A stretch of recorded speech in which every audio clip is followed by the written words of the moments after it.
किस खुशी का इंतजार है मुझे, पता नहीं किस खुशी का इंतजार है मुझे, ऐसा लगता है कि जिंदगी का इंतजार है मुझे।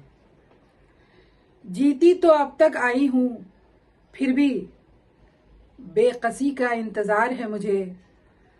बढ़ती उम्र की रफ्तार को रोक ले आए वक्त, बढ़ती उम्र की रफ्तार को रोक ले आए वक्त, क्योंकि उनकी बेबाक मोहब्बत का इंतजार है मुझे।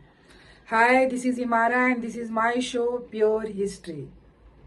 आज का शो एक ऐसी वुमेन के बारे में, लेडी के बारे में, जो जन्म से तो मुगल की नहीं थी। वो यानी उनकी पैदाइश मुगलों में नहीं हुई थी, पर फिर भी उन्होंने मुगल के इतिहास में यानी मुगलिया इतिहास में एक महान अपना नाम दर्ज कराया। She was very beautiful, most beautiful lady in the world, very brave, very educated and good politician and very intellectual person. Who is she? मैं बात करने जा रही हूं जहांगीर की वाइफ। जहांगीर कौन? अकबर का बेटा जहांगीर, उसका नाम सलीम था। उसकी वाइफ, यानी आप लोगों ने जो कहानी सुनी है अनारकली और सलीम, वो तो कोई झूठी कहानी है, उसका कोई इतिहास से लेना देना नहीं है। असली कहानी है नूरजहां और जहांगीर। तो जहांगीर की कोई कहते हैं कि वो 20वीं पत्नी थी और कोई लिखते हैं कि वो 12वीं पत्नी थी। तो मैं बात करने जा रही हूँ नूरजहां की, जिनका नाम था, असली नाम था मेहरुन्निसा। तो मेहरुन्निसा जो है वो शिया मुस्लिम थी और ये लोग ईरान से बिलोंग करते थे, ईरान से। उनका जन्म हुआ था कांधार में, जो आज का अफगानिस्तान है। उनका जन्म वहां हुआ था 1577 ईस्वी में, 1577। तो ये लोग शिया मुस्लिम थे और उस जमाने में वहां पे यानी कि ईरान में और इस्लामिक कंट्री जो आज का है सब, वहां पे शिया सुन्नी का काफी झगड़ा उस वक्त भी चल रहा था और जिस वजह से इन लोगों को काफी परेशानी हो रही थी। तब इन लोगों ने पता किया कि अल हिंद नाम का कोई कंट्री है, देश है, जैसे अल हिंद कहा करते थे हमारे भारत देश को। तो उन लोगों ने कहा कि चलो हम लोग वहीं चलते हैं और वो लोग सारा परिवार भारत आया जब भारत में अकबर का शासन था, अकबर द ग्रेट का। क्योंकि उन लोगों को पता था कि अकबर के शासनकाल में यहाँ सहिष्णु लोग हैं, यानी टॉलरेंस है यहाँ पे धार्मिक आजादी थी। यहाँ कोई भी किसी भी धर्म को आसानी से एक्सेप्ट कर सकता था, मान सकता था और उसको फॉलो कर सकता था। तो इसी वजह से उसकी सारी फैमिली भारत आती है और रास्ते में ही कंधार में, अफगानिस्तान में मेहरुन्निसा यानी नूरजहां का जन्म होता है 1577 में। उसके बाद वो लोग इंडिया आते हैं और फिर वो लोग आगरा जाते हैं। तो वो लोग, उसके जो पिता थे, उनके पिता का नाम था गयास बेग मिर्जा और उनकी माता का नाम था असमत बेगम और उनके भाई का नाम था आसफ खान। तो ये लोग पहले से ही काफी टैलेंटेड थे, पूरी फैमिली टैलेंटेड थी यानी हर काम में। तो इन लोग, उनके जो पिता थे गयास बेग, वो आकर के अकबर की सेना में भर्ती हो जाते हैं और उनके सेना में ही वो काम करने लगते हैं, सर्विस देते हैं और धीरे धीरे वो अपना पोस्ट बढ़ाते हैं। और जैसे कि कभी वो छोटे सी सेना में भर्ती होते हैं, फिर जो है और बड़े पोस्ट पे आते हैं, फिर उलुग बेग की उपाधि मिलती है। उसके बाद फिर वो और भी ऊंचे पोस्ट पे जाते हैं और एक जमाने में वो बहुत बड़े पोस्ट पे पहुंच जाते हैं, आसफ खान। तो उसी वक्त जो है मेहरुन्निसा वहीं रहती थी और इन फैमिली के साथ। तो कहानी की शुरुआत होती है जब मेहरुन्निसा की शादी नहीं हुई थी।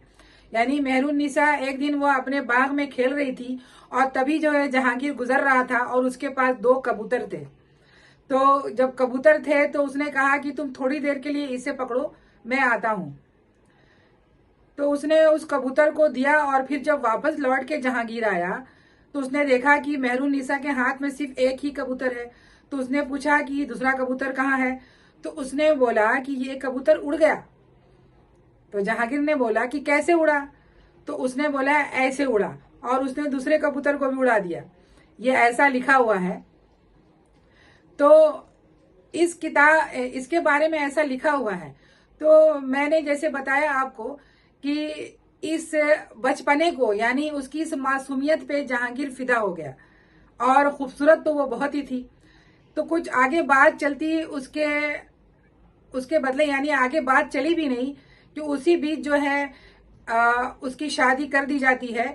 कुछ कहते हैं कि उसने बात की थी और अकबर ने मना कर दिया कि एक छोटी यानी कि मामूली लोग थे, ऊपर से शिया मुस्लिम थे, वो हमारे देश की शहजादी यानी रानी कैसे बन सकती है। लेकिन उसके बाद फिर जो है मेहरुन्निसा की शादी हो जाती है। उसका नाम था शेर अफगान, यानी असली नाम उसका अली कुली था।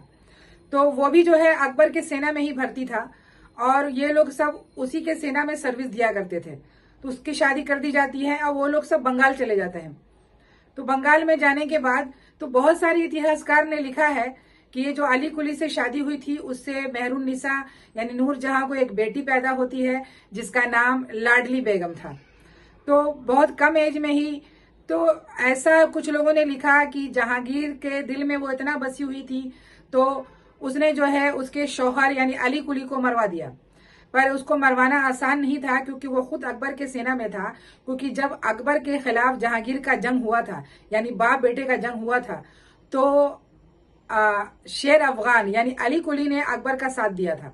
तो इसके वजह से भी वो लोग दुश्मन थे। तो इस वजह से जो है जंग हुआ था, अफगानों का बहुत बड़ा जंग हुआ था जिसमें जो है अली कुली की मृत्यु हो जाती है और वो मारा जाता है। उसके बाद पूरा परिवार वापस आगरा आ जाता है और आगरा में यानी विधवा मेहरुन्निसा वहां रहती है। और वो सलीमा बेगम थी। सलीमा बेगम कौन? ये बैरम खां की पत्नी थी। बैरम खां कौन? जो अकबर का सेनापति था। तो बैरम खां की मृत्यु के बाद अकबर ने उससे शादी कर ली थी। तो वो अकबर की बीवी थी और बहुत बूढ़ी हो गई थी, ज़ईफ थी। तो उनकी सेवा के लिए यानी एक नौकरानी के पोस्ट पे उनको रखा गया, सेविका के पोस्ट पे मेहरुन्निसा को रखा गया, ताकि जैसे बोलते हैं कि आप आज की सेना में लोगों को पेंशन दी जाती है, चीजें और सपोर्ट किया जाता है, तो इस ढंग से उसकी फैमिली को सपोर्ट किया गया, उनको काम दिया गया। तो वो सलीमा बेगम के खिदमत में थी और बहुत अच्छा काम कर रही थी। तो चूंकि वो इतनी एजुकेटेड थी और बहुत ज्यादा हर चीज में माहिर थी, तो उसने महल के अंदर ही सेविका होने के बावजूद अपनी एक जगह बना ली थी और लोग उसको जानने लगे थे कि ऐसी कोई लेडी है वहां पे। उसके बाद क्या होता है कि नवरोज का फेस्टिवल आता है। नवरोज, तो नवरोज का फेस्टिवल क्या है? ये एक पारसी फेस्टिवल है, पारसी लोगों का न्यू ईयर है। इसे स्टार्ट किया था बलबन ने और अकबर भी बहुत ही धूमधाम से मनाया करता था। तो मुगल इसको बहुत ही धूमधाम से मनाते थे नवरोज को। तो नवरोज के दिन जो है वापस यानी वो खड़ी थी मेहरुन्निसा और जहांगीर की नजर उस पर पड़ जाती है वापस। तो वो देखता है, वो फिर से उसके पीछे फिदा हो जाता है। और फिर 1611 ईस्वी में मेहरुन्निसा और जहांगीर की शादी हो जाती है। शादी हो जाती है तो वो सडनली एक सेविका से रानी बन जाती है और वो जानती थी अपने आप को कि वो क्या है और किस ओहदे पे है। और वो उसकी 20वीं पत्नी थी कि 12वीं पत्नी थी, ये सब उसमें लिखा हुआ है। अलग अलग इतिहासकार हैं और अलग अलग ये बातें लिखते हैं। उसके बाद अब उसके हाथ में पावर आ जाती है। क्योंकि जहांगीर एक तो पहले से ही आप कहते हैं कि नशे का आदी था, उस शराबी था और चरस और अफीम लेने की भी उसको आदत थी। तो और लेकिन वो बहुत स्कॉलर भी था, बहुत बड़ा चित्रकार था, बहुत बड़ा आर्टिस्ट था वो, और बहुत एजुकेटेड भी था, पढ़ा लिखा था। वो हर चीजें आर्टिस्ट था, यानी कि एक हरफन मौला आदमी होता है, उसे काम धंधे से कोई मतलब नहीं, देश से कोई मतलब नहीं है। तो उसने ही किताब अपनी ऑटोबायोग्राफी लिखी, तुजू के जहांगीरी, मैंने बताया आपको। तो उसने उसके अंदर मेहरुन्निसा के बारे में लिखा और रातों रात मेहरुन्निसा नूर महल बन जाती हैं। नूर महल की उपाधि दी जाती है उसे और बाद में फिर नूर जहां यानी पूरे दुनिया की जहां बन जाती है नूर जहां। उसके बाद धीरे धीरे नूर जहां जो है पॉलिटिक्स में अपना हाथ डालने लगती हैं और हर काम में दखल अंदाजी करती है। अगर इसके यानी जैसे ही 1605 में अकबर की मृत्यु के बाद जो है वो तो बादशाह बन जाता है जहांगीर और 1611 में इनकी शादी होती है। उसके बाद फिर जहांगीर उसे बादशाह बेगम बना देता है। बादशाह, पहला बादशाह बेगम की उपाधि नूरजहां को ही दी जाती है। नूरजहां सबसे ताकतवर महिला बन जाती है, एक सेविका से एक महारानी बन जाती है। उसके बाद वो हर जगह जो भी सिक्के चलाए जा रहे थे, बड़े बड़े महल बनाए जा रहे थे, जो भी काम जो गवर्नमेंट के थ्रू हो रहा था यानी सल्तनत से, उस सब पे नूरजहां का साइन होता था, उसका नाम आता था। उसने सिक्के चलवाए, अपने नाम के सिक्के चलवाए नूरजहां ने, और जो जहांगीर सिक्के चलाता था उस पर भी जहांगीर के साथ नूरजहां का नाम होता था। यानी वो एक बहुत बड़ी बिजनेस वुमेन, पॉलिटिशियन, और कोई भी चीज का जैसे फरमान जारी होता था उस पे नूरजहां का साइन होता था, बादशाह बेगम। और नूरजहां बहुत बड़े पोस्ट पे और राज करने लगती है। और जाहिर सी बात है जब वो राज करता है तो उसकी पूरी फैमिली, चूंकि ये शिया फैमिली थी, तो उस वक्त शिया लोगों का काफी मोनोपोली हो गया और उसकी पूरी फैमिली, रिश्तेदार सब आगे आने लगे, बड़े बड़े पोस्ट पे आ गए, क्योंकि जहांगीर को इससे कोई फर्क नहीं पड़ता था। एक बार की बात जहांगीर ने लिखा है अपनी किताबों में कि जैसे वो शिकार खेलने जब गया था तो उसका हाथी जो है वो अपने हाथ से, यानी वो अनबैलेंस हो जाता है पटाखे की आवाज से और भड़क जाता है, और वो लोग सब हाथी पे ही बैठे थे। तो जहांगीर अपना बंदूक देता है नूरजहां को, और उसी वक्त सामने से एक शेर आ जाता है, और नूरजहां एक ही वार में बंदूक से, क्योंकि वो बंदूक चलाने में बहुत माहिर थी, बहुत बड़ी शिकारी थी, हंटर थी वो, और एक ही वार में वो शेर को मार के गिरा देती है। यानी दूसरी गोली चलाने की जरूरत नहीं पड़ती है, वो इतनी बहादुर थी। इसका जिक्र जहांगीर ने लिखा है। उसके बाद क्या होता है कि इस ढंग से वो लोग आगे बढ़ने लगते हैं। तो सडनली क्या होता है कि धीरे धीरे जहांगीर जो है अपनी आदत की वजह से वो बीमार रहने लगा था, क्योंकि वो एक शराबी था, चरसी था, सब था। तो अब तख्त के बारे में, चूंकि इसके हाथ में पावर था और ये नहीं चाहती थी कि मेरा जो पावर है किसी दूसरे के हाथ में जाए और कोई दूसरा इस पे राज करे, तो इस वजह से जहांगीर का जो है 4 बेटा था। तो सबसे पहला बेटा मुराद था, मुराद बख्श, शुजा, शाहजहां और शहरयार। तो अब ये नूरजहां चाल ये खेल रही थी, क्योंकि एक नूरजहां की बेटी थी लाडली बेगम, और नूरजहां का सगा भाई था आसफ खान। तो आसफ खान की बेटी भी थी, इसका नाम था अंजुमन आरा, जिसे आप मुमताज महल कहते हैं। तो नूरजहां ये चाहती थी कि उसकी बेटी से जो बादशाह बने उसकी शादी हो जाएगी, तो फिर से जो है पूरे तख्त पे, यानी पूरे राज पे नूरजहां का ही हुक्म चलेगा। पर कभी कभी ये चीजें सामने नहीं होती, यानी हर ख्वाहिश पूरी नहीं होती है। तो इस ढंग से क्या होता है कि जहांगीर तो एक लौता बेटा था, उस वक्त किसी का कोई जंग हुआ नहीं, और जब भी हर कौम में है, चाहे वो राजा हो या बादशाह हो, अगर 4-5 भाई हैं तो आपस में झगड़ते हैं, सब एक दूसरे को मारते हैं और राजा एक ही बनता है। तो इस ढंग से जो है फिर क्या होता है कि ये कूटनीति चलती है कि क्या किया जाए। पहले तो वो कोशिश करती है कि शाहजहां से लाडली बेगम की शादी हो जाए, पर शाहजहां जो है दिलो जान से मोहब्बत करता था अंजुमन आरा से, यानी मुमताज महल से, और ये थी आसफ खां की बेटी थी, यानी नूरजहां के भाई की बेटी थी, और वो लाडली बेगम से शादी करना नहीं चाहता था। अब तो नूरजहां क्या करती, तो इसी बीच क्या करती है, एक महावत खान जो है मंत्री था उस वक्त, तो वो नूरजहां क्या करती है कि पहले आसफ खां को वहां का मंत्री बना देती है, जिससे वो भड़क जाता है और वो बगावत कर देता है और जहांगीर को बंदी बना लेता है, कैद कर लेता है। तो इसमें भी नूरजहां बहादुरी दिखाती हैं, वो खुद जंग लड़ने जाती हैं और खुद हाथी पर बैठ करके वो सेनापति यानी सेना का नेतृत्व करती हैं और जंग को जीतती भी हैं, यानी अपनी, तो साथ में वो भी बंदी बना ली जाती हैं। उसके बाद अपनी कूटनीति से वो अपने पति जहांगीर और अपने को खुद को छुड़ा के ले आती हैं वापस, क्योंकि वो बहुत बड़ी कूटनीति भी खेलती थी। उसके बाद क्या होता है, अब ये दौर आता है कि अब क्या किया जाए। तो अब ये होता है कि मजबूरी में वो चाहती थी कि शहरयार जो है उसका चौथा बेटा था, यानी जहांगीर का, तो लाडली बेगम की शादी वो शहरयार से करती है और वो चाहती है कि वही तख्त पे बैठेगा। पर चूंकि शाहजहां और उसके बीच जब जंग होता है तो शहरयार मारा जाता है और बाकी यानी बादशाह जो है वो जो है शाहजहां बन जाता है। और शाहजहां की पत्नी कौन थी, वो अंजुमन आरा थी, यानी मुमताज महल।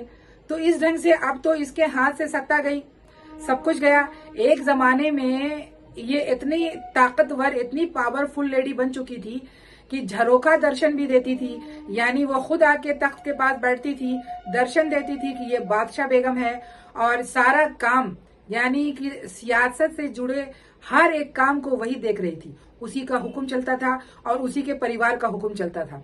लेकिन जब जंग हुआ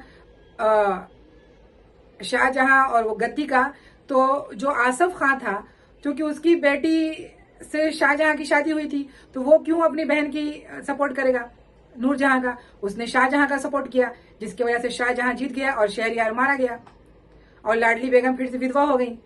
उसके बाद ये कहा जाता है कि इस ढंग से शाहजहां, यानी इसका नाम खुर्रम था, और वो शाहजहां की उपाधि लेकर बादशाह बन जाता है। तो बहुत ही इंटरेस्टिंग कहानी है, इस ढंग से सारी चीजें हैं। तो मैंने आपको पहले भी बताया कि ये 2 किताबें हैं। एक तो रूबी लाल की किताब मैंने बताया आपको, एस्टोनिशिंग रेन ऑफ नूरजहां, और दूसरा तुजुके जहांगीरी। तो मैं नूरजहां की बात कर रही थी कि नूरजहां का इतिहास में, चूंकि वो तो शिया मुस्लिम थी और बाहर से आई थी, मुगलिया नहीं थी, पर फिर भी उसने मुगल के इतिहास में एक अपना ऐसा मुकाम बनाया कि शायद ही कोई लेडी इतना बड़ा मुकाम बना सकती है मुगलिया सल्तनत में। क्योंकि इसके पहले सारी औरतें घर के अंदर ही रहती थी, पर मुगलों में एक बात थी कि उनकी औरतों को खुली आजादी थी। जिस जमाने में पूरी दुनिया में औरतों का कोई अधिकार नहीं होता था। औरत सिर्फ घर की आन बान शान यानी इज्जत हुआ करती थी, उनको किसी चीज में अधिकार नहीं था। पर चूंकि इस्लाम आने के बाद औरतों को बहुत बड़ा अधिकार दिया गया, हर चीज में, प्रॉपर्टी में, एजुकेशन में, चीजों में, तो मुगल की जो औरतें थी वो हर चीज में पार्टिसिपेट किया करती थी। और ये लोग अपनी मर्जी से शादी भी करती थी, और शादी करने के बाद 1, 2, 3 शादी, यानी विधवा होने के बाद भी इनकी शादी बड़े बड़े लोगों से होती थी और बड़े बड़े पोस्ट पे ये रहती थी। उस वक्त इंडिया में भी, यानी हमारा जो भारत देश है, जब वैदिक काल था तो यहाँ तो औरतों की पोजीशन सबसे लाजवाब थी, लाजवाब पोजीशन थी, यानी औरत का ही सब कुछ था। लेकिन उत्तर वैदिक काल आते आते औरतों को गुलाम बना दिया गया, आन बान शान के, आप घर के अंदर रहें, पर्दा करें, कोई काम ना करें। औरत की इज्जत यानी घर की इज्जत और खानदान की इज्जत बन जाती है। तो उस जमाने में जो है नूरजहां ने अपना एक मकाम बनाया, और चूंकि ये बहुत बड़ी पॉलिटिशियन थी, खेल रही थी, पर ये अपने आप, हर का एक वक्त होता है, जो सूरज निकलता है वो डूबता भी है, जो चढ़ता है वो उतरता भी है। तो ये दुनिया की रीत है, यही नीति है, यही रूल है। नूरजहां ने जिस ढंग से अपनी खूबसूरती का इस्तेमाल करके, अपने टैलेंट का इस्तेमाल करके, वो एक नौकरानी से एक इतनी बड़ी बादशाह बेगम बन जाती है। उसके बाद वो सोचती है कि वो जब तक जिंदा रहेगी वो बादशाह बेगम बन के ही रहेगी। इस वजह से वो अपनी बेटी को आगे करके शाहजहां से शादी करवाने की कोशिश करती है, पर शाहजहां नूरजहां का सारा काम बिगाड़ देता है। पहले उस जमाने में नूरजहां का गुट बहुत ही मजबूत गुट कहलाता था, यानी ये सब किताबों में और क्वेश्चन आंसर बहुत आते हैं कि नूरजहां के गुट में कौन था। तो नूरजहां का जो गुट था उसमें उसके पिता गयास बेग थे, उसकी माता आजमत खां थी। ये लोग भी बहुत एजुकेटेड थे और हमेशा उसको सलाह मशवरा दिया करते थे। उसके अलावा फिर उसका भाई आसफ खान था, और भी बहुत सारे लोग थे जो शिया थे, वो हर वक्त उसका सपोर्ट करते थे और बहुत ही मजबूत गुट था। पर सडनली ये गुट टूट जाता है और इसका भाई आसफ खान शाहजहां की तरफ चला जाता है, यानी 2 गुट बच जाता है। एक अजमत खान का महावत खान, महावत जो है वो जिसने ये जंग हासिल किया और जिसने बंदी बनाया कि भाई हर को अपना एक पोस्ट चाहिए, मंत्री पोस्ट चाहिए, किसी को बड़ा पोस्ट चाहिए। तो इस ढंग से नूरजहां का फिर अंत होता है और शाहजहां उसको एक तरह से बंदी बना लेता है, यानी वो हर तरह से फिर टूट जाती है। और कौन बन जाता है? बादशाह बेगम बन जाती है अंजुमन आरा। अंजुमन आरा यानी मुमताज महल, शाहजहां की बीवी मुमताज महल। और जो नूरजहां का पोस्ट था वो सारा पोस्ट अंजुमन आरा के पास चला जाता है। और अंजुमन आरा के बाद मैंने आपको पहले वीडियो बनाया है जहां आरा के पास, वो जहां आरा बादशाह बेगम बनती है। तो ये कि बहुत ही महत्वपूर्ण पोस्ट था मुगल के समय पे, जो लेडी को दी जाती थी, जो बादशाह के बराबर उनका मकाम हुआ करता था। हर चीज में वो इंटरफेयर करती थी और हर चीज में वो दखल अंदाजी, यानी उनको दिमाग था। यानी ब्यूटी विथ ब्रेन का जो सही डिफिनेशन है वो नूरजहां को ही साबित होता है कि नूरजहां का जितना दिमाग था, जितनी खूबसूरती थी, उससे ज्यादा उसका दिमाग था। वो हर चाल बहुत खूबसूरती से चलती थी और हर जगह वो विनर ही होती थी। उसने हारना कभी नहीं सीखा, कि हार क्या होती है उसे पता नहीं था, लेकिन हर को जो जीतता है उसे हारना भी पड़ता है और जो जीता है उसे मरना भी पड़ता है। तो आखिर 68 के साल में नूरजहां की मौत हो जाती है और इसकी मौत लाहौर में होती है, जिसका मकबरा लाहौर में है। तो मैं आज ये अपना खूबसूरत शो यहीं पे खत्म करती हूँ। नमस्कार।